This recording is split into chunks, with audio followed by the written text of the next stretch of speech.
Yo, what's up? We are now at Nebbenes Supercharger, and behind me here, you guys know it, this is the 2021 Tesla Model 3 from Marcus Bil.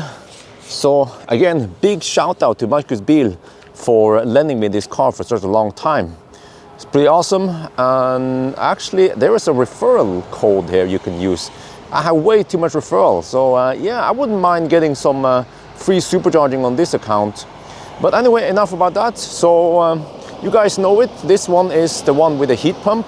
We are going to do a range test, and you know, nowadays it's like this. Let me show you now. It's just winter, so this is considered a winter range test. So yes, I do summer range test, but I also do winter range test. So let me just show you that the road is wet. It's not soaking wet, but this is what you have to expect in winter. Let's zoom in there to see better when the roads, when the cars pass by. So yeah, it will kick up a little bit of water when we drive, and that means the consumption will be higher now than summer, of course. But we will see nonetheless. I guess once it's spring again, I will test it in summer. But I also want to know how efficient is it in winter with the heat pump and the heat scavenging. So yes, let's get ready. Let me show you now. Actually, it's around 11 now, and timing wise, I want to do, oh, I forgot this one. Yeah, check. So it's 10:42, which means that if I do the low speed test first, then the high speed test will be at 4 in the afternoon, and that's when the rush hour comes. So I will actually do the high speed test first, which is the 120 test, and then charge 100% and do the low speed, the 90 kilometers per hour test. Both of them are relevant, of course. We are on the move now, and I actually have to cruise at 123 kilometers per hour to match 120. It seems like these wheels are a bit off, so we will also measure that. I think we will drive to S-Bahn back again. That's good enough. That is supposed to be 62 kilometers according to Google. So I measured it before when in the previous video with Chris and the I-Base, that this car seems to measure distance, over report distance, by as much as 2.6%. Oh, phantom braking. Shit. All right. So I just want to show you that, okay, it's 1 degree Celsius outside, and it's wet, not soaking wet, but it's not damped. I'm not sure what to call this kind of weather, but it is wet outside. So the consumption is also high, 217 watt-hour per kilometer. But remember that we are measuring winter consumption now. So we will of course test this again in spring when you have the chance. We are now at S-Bahn. We just turn around. It's just a short loop. It's going to be around 62 kilometers. We are just measuring the consumption, but right now it looks like around 200-ish. That is quite good. Yeah, you know, considering that it's, well, over here it's 4 degrees Celsius. Okay, that's better. But considering that it's wet outside, so that is okay. Let's get back to Nebbenes. We are back at the starting point now. And if you look at the trip meter, we spent 204 watt-hour per kilometer, and then the distance, as the car reported, was 62.4. But according to Google, it's 61.2 kilometers. So you know, this car over-reports the distance. And then we look at ScanMyTesla. ScanMyTesla recorded 12.7 kilowatt hours spent. And if you take the 12.7 kilowatt hour, that is highly accurate number, divided by 61.2, then you actually get 208 watt-hour per kilometer. That makes sense. You know, you have to correct it for the error. And 2.8, but you see, right now it seems like we have 2% error. So this car over-reports distance by 2%. Now, in the previous video, when I went with the I-Pace to Tunkrysset, I measured 2.6% error. And why is it 2.0 now? Well, it's because since that trip, I found out that all 4 tires were underinflated. Because when I went to Megahjul and we checked the sensors, turns out that we have the old 433 megahertz sensors in the tires, wheels, but then the car uses Bluetooth to communicate with it. I will show you more in a different video. But since then, I inflated the tires a little bit more, so we added 0.2 bars on each tire, and that's why the measurement area is less now. We have more correct tire pressure. So actually, in all my tests until now, the tire pressure was actually a little bit too low. So you can expect slightly better consumption if the tire pressure is higher. So, oh well, it's too late to figure it now, but okay. So now we have to juice up to 100% because we will do the low speed test. We have been charging for a long time now, I think at least half an hour. So we're getting close to 100%. And if we look here, you see that, oh, what the heck, why is this so weird? I accidentally pressed the record button there. Okay, but ScanMyTesla now reports at 97.9, okay. Batteries are hot. It's actually still running the afterburners. But I want to show you something here. If you go to the All tab, I've shown you this before, but for people who haven't watched my channel that much, here, this number here, nominal full pack. It has gone up now. I see it goes a little bit up and down.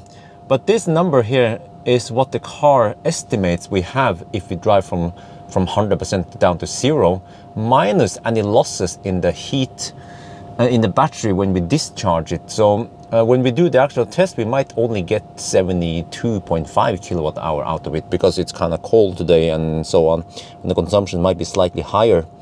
But anyway, we will also try to see if we can get 72 or something out of the battery. Yeah. So this battery is, this car is fairly new. I can show you here. The odometer is at 2,300. So when I got it, it was 60 kilometers. So this car has almost no degradation. So yes, and I actually, okay, people keep asking me, is this the LG battery? How big is this battery? We don't know. I don't know if this is the LG battery or not. And by the way, do you guys notice that these cup holders here, they have this weird metal thing here? I don't know if this is room. Some guy claimed that these are the same type of heated cup holder you have in Mercedes. But I wonder why they have that metal thing there. Are they heated? Because if you try something like this, you know, your voice control, and you say, turn on heated cup holders, it just says enabling climate control. But do you know that if you say, turn on heated steering wheel, you get this one? There's even an icon for the steering wheel. So many people speculate that this car, the Model 3, has heated steering wheel, and that Elon tease about, yeah, there's gonna be, oh, what? It stopped at 99%? What? Okay, whatever. Yeah, let's try to pre-plug again. All right, it won't start charging for some reason. So whatever, we reset the trip now. This one plus the trip in the car also. Yeah, 99.0. Okay, we start at 99.0. Whatever. We just yeah, we could do the calculation afterward. Let's start driving. We are on the move now. Yeah, I have to cruise at 93 kilometers per hour to match the 90 GPS speed. And you see we have some power limit here. Some regen limit. So yeah, it indicates that the battery was fairly full. And this was temperature 1 degree Celsius. But what happened to the nice weather? Well, I picked today because I saw that it was going to be fairly nice weather. I thought, okay, it doesn't have to be totally dry because you will rarely find dry roads nowadays. But wet snow, oh well. Hopefully it's around here only, and then it stops when we get closer to Hamar. So we will see then. We are now at Brumunddal. We just turned around at what's it called again? I'm trying to remember all these names. It's getting new for me. Rudshøgda. And look at the consumption now. Wow. Well, let me bring up. Oh, Phantom. What? No, 9. Wants to go 40 here. You crazy, man. Tesla is really bad on new roads. Some new roads like this one. Ah, shit. Look at that. 135. Huh? And the consumption since Nebenes is 143. Now we have to take into account error, but it should be lower than 150, which is really impressive. Yeah. Okay, so far so good. Yeah, 80%. This is gonna be a long test. We are almost back at Nebenes, and we have to check distance as always. this car over-reports distance. So right under the bridge here, roughly, it should be 167 kilometers. Okay, wait for it, wait for it. If the distance, if this trip meter is correct, right around here, there, 167, look, the car reports 170. Wow, okay, I will let Morten calculate the error. So Tesla reports 170 and the real distance is 167, because it means that this one is higher if you calculate, yeah, that's just how it works. So we are now down to 63%. Okay, so far so good. Consumption is still nice and low. And if you look here, the battery has cooled down to 18.5 degrees. It's still sucking on the battery to get some heat, leftover heat. That's always nice. So let's keep driving. We are now at Circle K Dal. I just had to stop a little bit, go to the restroom. After all, we've been driving for 2 hours. So hopefully now I can drive the rest of the trip now. Yes. All right, we are finally at the halfway mark. So let me show you now. The battery is down to 49%. And you remember, we started with 99%. So it means that we have spent exactly 50%. And we have spent, you see here, 34.9, so 35 kilowatt hours. So it means that so far it seems like this car has only 70 kilowatt hour battery. I mean 70 kilowatt hour net capacity, not 73.5 or whatever that this car claims. And we don't have any significant heat loss because the consumption is ridiculously low. So it seems like the BMS is på bærtur, like we said. Yeah, BMS is just way off now. Claims that we have 73 where we have only 70. But okay, we have to see in the end how it really is. But for now, yes, just enjoy the second half. It would take another 2.5 hours. Well, okay, yeah, I forgot to tell you. We will most likely go at least 450 kilometers or something. Yeah, before we end. Oh, this is gonna take a long time. This is it. We are getting close to the end now. This is near Minnesund, and we are down to 8% left. The battery has been sucked dry or sucked cold. It's at 14.3 degrees Celsius. So all right, now we just have to go back to Nebbenes. We are 14. Oh, preconditioning before. I'm not sure about that. No, cancel. Don't do that. I don't want it to suck. Well, I don't want it to do that. I will actually navigate to Nebbenes. It's a little bit risky because we are about to arrive with 3% and he wants to preheat before. No, don't do that. Don't do that. That's fine. No worries. But I also want to see once we get there if this battery will cold gate or how slow will it charge really. We will find out. Yes, we are now back at Nebbenes. I'm gonna plug in. Normally I don't care too much, but I think for this one is relevant, the plug-in. But let me just show you here the shrines here. Look, this is a snooze box. We have broken glass here. We have I think I saw cigarette butts also. Here, cigarette. This is broken glass. We have a ribbon. More broken glass. What is this shit? Huh? What is this shit? Because this is okay. More. Look here. Because if you pay attention, you will see that only Teslas park here. Other cars, other EVs, they will park over there, and then only Teslas park there. So you will never see. You see, fossil cars they park here. So you will never see fossil cars hanging out here. So this means that the litter here comes from Teslas. And of course some people say, hey Bjørn, why don't you pick up the garbage? No, not on the Corona time. And even if it wasn't Corona time, I don't pick up other people's garbage randomly. So again, a reminder, don't litter, don't be a douchebag, buy a supercharger, pick up your shit. There is a garbage bin right there. You can just put it there while you're supercharging. Yeah. Oops. Okay, anyway, yeah, enough ranting about the littering. I have to be careful here because I don't want to step into the glass. Okay, so now let's see. We have to plug it in, and I'm dying to know how slow this car charges, and then we're gonna do the math afterwards about the range and all that. But okay, let's get in here. Yeah. Okay. All right. Let's see. The moment of truth. The battery is at, I can show you here also. I can show you here. You want to see this? 14.3 degrees Celsius in the pack. Afterburners are firing up. Afterburners go boom.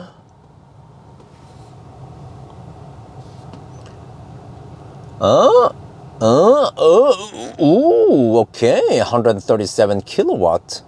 But the question is, how long can we keep it like that? Yeah. But this is impressive. Actually, this is impressive because, because the car is not cold gating. As long as you arrive with low enough state of charge, and you see here, 14 degrees Celsius only, we are still getting 139 kilowatt. I feel like this battery might be, how to put this, it might take higher charging speed at lower temperature, because I believe that if I came here with MC Hammer at 14.8 degrees, MC Hammer would charge slower. MC Hammer wouldn't hit 139 kilowatt, you know. MC Hammer wants 25-30 degrees before you can hit that speed.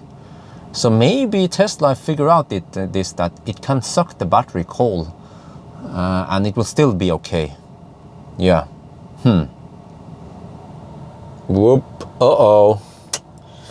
Oh well, this is what I've seen before. You see, at 24% we are down to 113 kilowatts. So if this was MC Hammer, my Model 3, it would be flat at 135 kilowatts all the way to at least 45%, actually more like 50% before it starts throttling. So this is, yeah, I'll come back to this in another video, but I believe that Tesla is not unleashing the power yet. That they will unlock more power later. All right, now let's look at the data so far. So we started with 99% and we ended up with 4.6%. So that means we spend 94.3%. And according to ScanMyTesla, we spent 65.8 kilowatt hour on this trip. And we actually spent 0.1 kilowatt hour while stationary when I went to the gas station. That was just one stop. And if you look at the trip meter, it claims 449 kilometers, but it turns out that Tesla over-reported the distance by 2%. So if you take that one in account, then the consumption is actually 149 watt-hour per kilometer. But 149 watt-hour per kilometer is remarkably low. Ioniq is slightly better. Ioniq has around 138 or something, or 139, I don't remember. But Ioniq also had similar driving condition, but Ioniq is 300 kilos lighter. So yes, but there are really not many other cars in this class that can match this Model 3 when it comes to winter consumption. Summer consumption will of course be lower. So yeah, keep in mind that today it was wet, it was raining and snowing, and we had wet surface. So yeah, but okay, this car can actually go 468 kilometers on a full charge, and on the high speed 333. And I actually consider this kind of winter range to be quite good. It could almost match Model S, because Model S doesn't have a heat pump yet, but once Model S gets heat pump, of course the Model S will be the range king. But this is really impressive, the way it can use so little energy. But I noticed that when it comes to available energy, if you look at ScanMyTesla, ScanMyTesla claims that we have 73.7 kilowatt hour. It turns out that when I did the actual test, that it's only 69.9 kilowatt hour we get out of this. And remember, I didn't hammer it. I drove slowly, so there's almost no heat loss here. So it seems like the information from ScanMyTesla, or basically from the CAN bus, from the BMS in this car, is incorrect. You only get around 70 kilowatt hour. My Tesla Model 3, when it was new, had about 73 point something kilowatt hour. And by the way, this car that I'm sitting in right now, is almost brand new. It has about 2,500 kilometers on the odometer, and it's only 1 week old. So there is almost no degradation here. And this might be what you will also take delivery of if you are receiving a Model 3 soon. And I don't know if this is the LG battery or what kind of battery it is, but it seems like the total capacity on this battery is around 77 kilowatt hour if we count the zero buffer and the bricking protection. Yeah, so I don't know really, but on the other hand, you know, is this going to be the end of the world? Are you going to refuse taking delivery of your Tesla Model 3? No, I think again, because this car is really efficient. So if you have to choose between a battery that is slightly smaller but very efficient car versus you know, before the heat pump, but you have to consume more energy, then you should go for a more efficient car. But of course, ideally, you want to get the 82 kilowatt hour battery, but I don't think it's near here somewhere, anywhere soon. So yeah, but anyway, I think that's going to be it for now. Yes, I hope you guys enjoyed this video. As always, thank you for watching and talk to you later.